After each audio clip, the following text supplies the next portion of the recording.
Weak adductors can cause all kinds of knock-on effects like knee pain, hip pain, or even back pain. They're often overlooked as a lot of the times you can be experiencing referred pain, and the area that feels uncomfortable is where you'll start to work on and you'll accidentally miss the weakness that you have. If you're already doing rehab-style exercises for your knees, hip, or back, and you're able to do them quite well, then give this test a go. This is the side plank with a bottom leg lift that we're going to use to test the adductors to see, can you support yourself? You want to see, can you do this on each side for 30 seconds and feel solid. If you really struggle to hold a plank, make sure to check out our video on how to build up your planks from zero as well. You can still use the circuit though as well. When you set up for this position, make sure that the bottom leg is slightly staggered so it's in front of the top leg. Then from there, you slowly take the weight out of your foot. If you feel any weakness in the adductors or feel like something's going to pop or snap, just drop the hips down and just count that as a fail. You're going to use the circuit to work on that. If you start to take the weight out of the foot and everything feels okay, then you can bring the knee up to the chest and see how long you can hold this position for. You don't have to enjoy it by any means, but you want to make sure that you feel solid there and that you're supporting yourself with the adductors and you're able to do that on both sides really confidently. If not, then we have a lot of work to do, and that's what the circuit is for. First thing you're going to do is have a nap, have a wee lie down, and you're going to get both of your fists like this, and then you're going to squeeze together and make tension in through the adductors. So you're going to do your first set for 10 seconds, hold that in, squeeze in with about 43% effort, and then have a wee relax.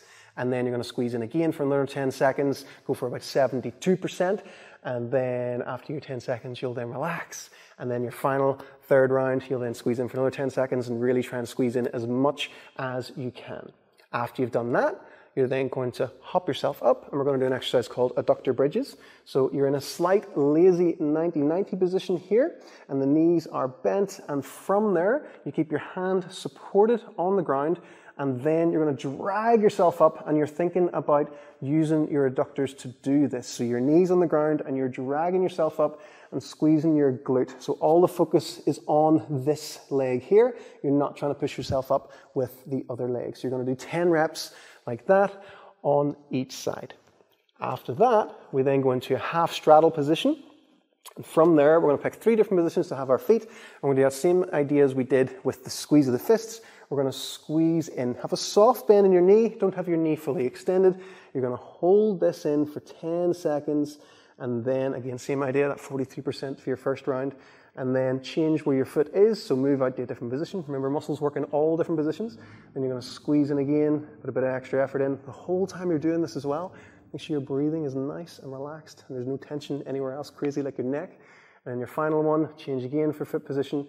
And squeeze in. So you're going to do that one on both sides.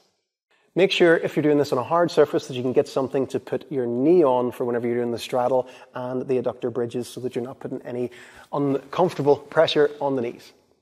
If it's your first time, do 1 round 2 times per week and progressively build that up until you're able to do 3 rounds with ease.